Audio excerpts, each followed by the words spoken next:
the office of the Commonwealth of Learning in 2006, and we suppose that much has been done so far. At this level, what has been happening? Thank you very much, Mr. Kejan, for traveling all the way from Douala with your team to come to talk to us about the Commonwealth of Learning. It shows the interest that your media house has for things that are going on in the country. It's true, as you have said, I was appointed by the Prime Minister as a focal point, national focal point for the Commonwealth of Learning in 2006, so that the activities, since that the Commonwealth of Learning works with many ministries and many groups, it was important to have a national focal point that can help to coordinate the activities of the Commonwealth of Learning in Cameroon. You wanted to know, well, can you? Yes, what has been done? What has been done what since has been then? done Okay, since thank you. Let me, before saying what has been done since 2006, let me tell you what was done before 2006 with the setting up of the Commonwealth of Learning, which is an instrument, an organ of the Commonwealth countries that was set up to promote especially distance learning and information and communication technology, as far as this is applied to education and the sustenance and the livelihoods of groups and individuals in member countries. Before 2006, the Commonwealth of Learning held a national, was consultant to a national seminar or workshop on open and distance learning in Cameroon, organized through the technical support of the Ministry of Higher Education, and that was in 2003, in which the recommendations were made at the end of that seminar for the distance and open learning to be introduced in Cameroon. Even before 2003, the Commonwealth of Learning had been working in Chan with the University of Chan in their program in agriculture. In connection, the lead person there is Professor Ajaganji, in which they did programs in agriculture and in other areas. So in 2006, when I became focal point, these are the major things. I'm not saying that all of them, I've mentioned all of them. These are the major achievements that the Commonwealth of Learning had already done in Cameroon since its inception. Now come 2006, I was appointed focal point. The major problem issue at that point was that different ministries were writing to the Commonwealth, or we want distance and open learning. This ministry will write, the other ministry will write, and issues about establishing the open university and so on and so forth. And the Commonwealth of Learning said, well, implement the recommendations that we made in 2003, which was, before we can ensure that open and distance learning will go on smoothly in the country, we need a legal framework to facilitate the introduction of open and distance learning. What model does Cameroon want to implement? Would it go the open university way? Will it be split the model in which the universities are running the face-to-face programs, and at the same time having groups of students who are learning, who are outside learning by the distance mode? What do you people want to do? And what will be the role of other people, other partners who want to intervene? and how would quality be assured, and so on. All of these issues had to be addressed. And issues of, maybe, Professor, issues of harmonization of diplomas and so on. Yeah, harmonization of diplomas. Who will be involved? Harmonization of diplomas. How will diplomas be recognized? Because, you know, in open and distance learning, there are some degree mills. You know, there are some institutions that are just churning out degrees. Whether you ask them, if you ask them to send you a degree and you send them money, they sit in their laptop, on their laptop, and produce you a PhD or a master's degree. Those are degree mills. What are you going to do to ensure that these kinds of things do not happen in Cameroon?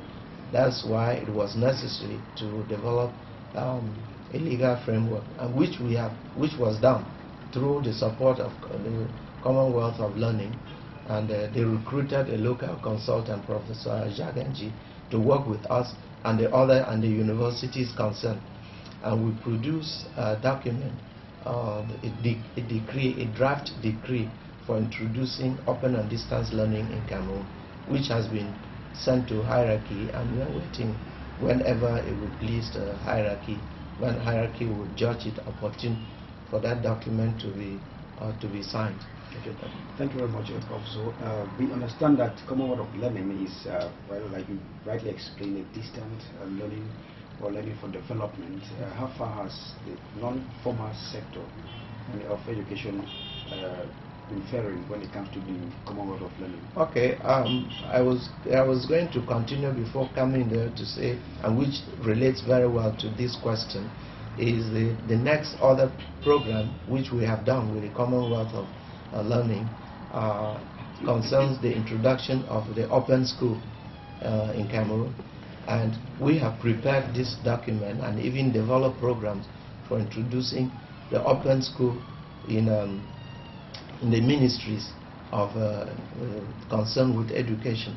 This document again is with hierarchy, and we are expecting the reaction of because that document is very good, because it takes care of non-formal education. Because with the open school model, you can have people who have abandoned school for one reason or the other at different levels to come back and learn at their own pace and at their own time. And so if this document is signed, it's going to help us a lot with regard to non-formal education. I mentioned also the fact that the University of Chang was running or has been running a program in agriculture and other areas. That is in very many ways a non-formal program. At the University of Boya, they introduced, through the support also of the Commonwealth of Learning, a pilot program in teacher education by distance, which is in the 10 regions of the country. Because to do this, we had to receive training from Quebec, receive training from the retrieval of the Open University in Lagos. You know, I spent about 2 weeks with the Open University in Lagos, and even with the other Terre-Duc in Quebec, and also went to China with Beijing University. And following that, we were able to design that program, which is non-formal in a way, because it's taking teachers who are in the field and preparing them for bachelor degrees and other programs. We are looking forward to the first batch of that pilot program being graduating. And I think these are the major programs involving other universities. We are receiving the Commonwealth of Learning Media Educationist Specialist in September, Jan Pringle. What can we expect from such a visit? Well, such a visit is very welcome, because I think he has not been very long in the Commonwealth of Learning as a media specialist. So the first thing would be that he will be able to assess the situation as far as the introduction and the use of media in education in the different sectors of education is concerned. And we expect that he will be able to evaluate the situation where we are, and will be able to inform the Commonwealth of Learning the level at which we are in Cameroon, so that whatever we are supposed to do, if we are sleeping, he would tell us that maybe we are sleeping in relation to the rest of the other countries. If we are making progress, he might be able to tell us, and then we would then be able to see how to move forward following his visit. Well, apparently we are not sleeping, Professor. There is an ongoing Commonwealth of Learning pilot project in the BLM division. I suppose you must have, as being the focal point, you should have an idea of that program. How has it been faring? Well, I was very proud to receive a very good report from Mr. James Achanyi Fontaine, who is, I would say, the engine of that pilot program in the BLM, and to notice how many people were involved, how they were able to mobilize the community. All the regions. Yes, within a very short time, and the quality of the participants. I've already responded, read through the report, and I've even written back to the coordinator.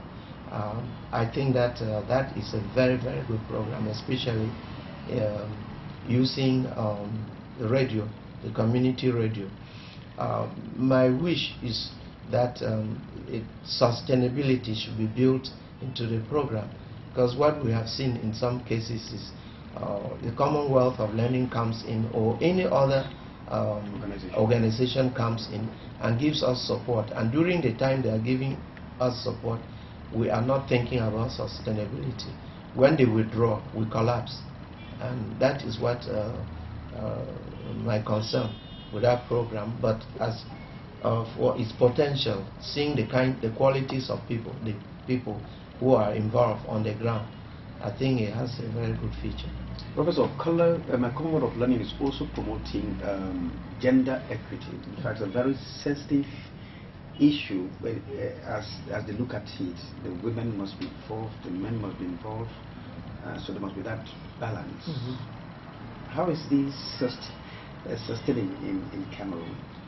Oh, you mean generally? Generally. Well, generally, I would think that it's not just the Commonwealth of Learning concerned about that. All our international programs, the World Bank and all kinds of donors, they emphasize the role of gender mainstreaming in all our programs, because we cannot continue to act and behave and work as if there's only one sex.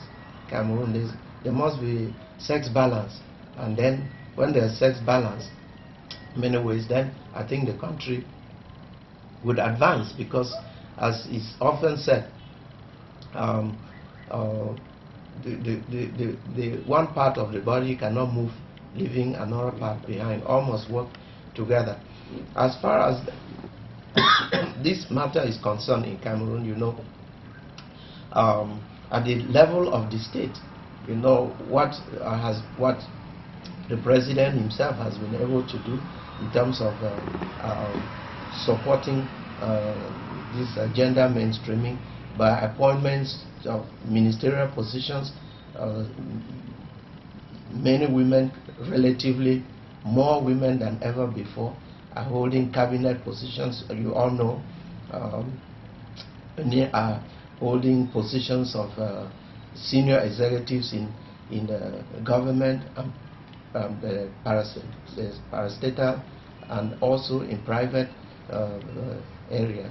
So I think that the gender mainstreaming project in Cameroon is moving very well. You have seen even in the army. Many years ago, could you imagine 20th May, you see women commanding and giving instructions, and men move. They say move and the men move, and you are seeing it. And more that is coming. And I believe that we are on the right track as far as that is concerned. We may not be moving as fast as some people think.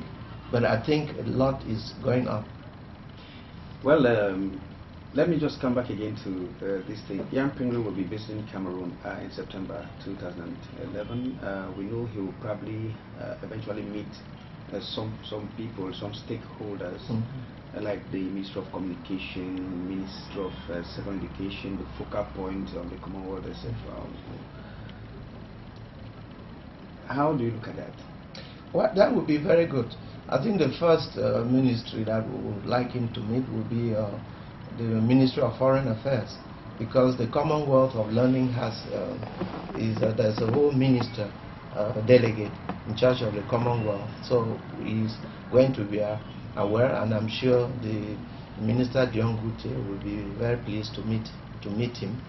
And then the other ministries in charge of education particularly will be sensitized so that he can meet them. I'm talking about higher education, secondary education, basic education, professional training, and even the Ministry of Youth and Affairs, because the Commonwealth of Learning is also interested in the youth, and we will try to see how far, depending on his program, that he can meet these people.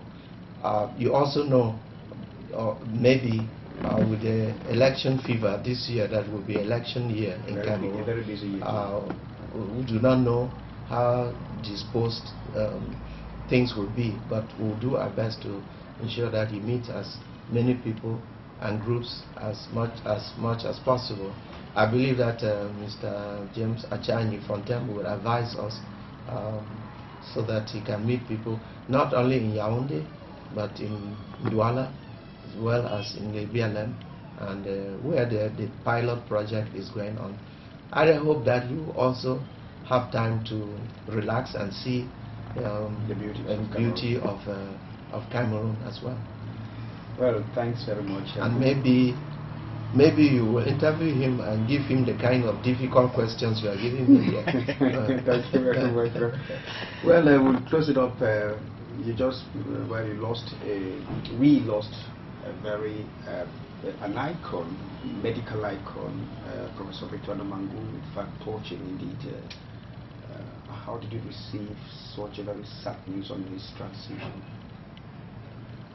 Yeah, that was the news of the passing away of Professor Victor Namangu, and was a shocking news to everybody, as far as I know, to many Cameroonians who knew him, and even more so to people who worked even close to him, and to people whom he touched their lives. And there were many people that he touched life, either working as Chancellor of the university, working as a minister, working in queues in the medical school that he helped to form.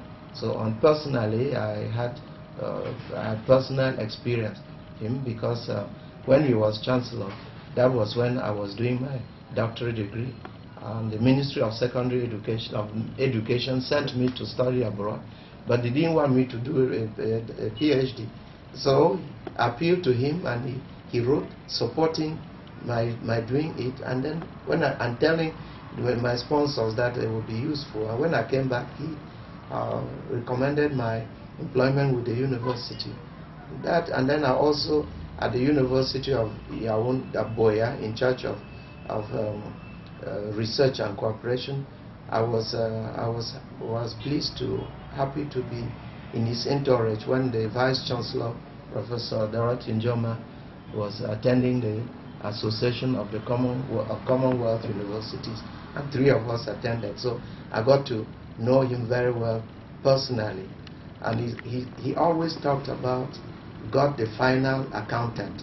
Very, very religious. Even when we were in Canada, he would go to Mass. And that's how he lived his life.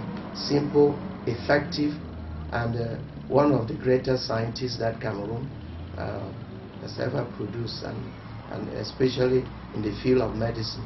I think he has left a big gap as far as I know in the area of medicine, which would be difficult to fill. But I think we are happy that in passing away, he has also prepared so many Cameroonians that will take on the baton when he goes, because that is the essence of life, that things should even be better. You should leave the world better than you found it. And I'm sure that the people that have worked closely with him, that the people whose life he has touched, will ensure that his image and his achievements are continued. The last question, the seventh Commonwealth Games in South Africa, that is in September. Will you be there? When I say will you be there, I mean forum. The forum, the forum rather. Well, I cannot know, since I am not. I have a boss, and I do not know if at that time I have a boss and I have lots of things to do as well. And so I do not know if at that time I will be available. But it does not have to be me. We work in a group where lots of people are involved in the work of the Commonwealth of Learning. If I cannot be there, I pray that somebody or persons will be able to go to represent Cameroon in that forum. Thank you very much. Thank you.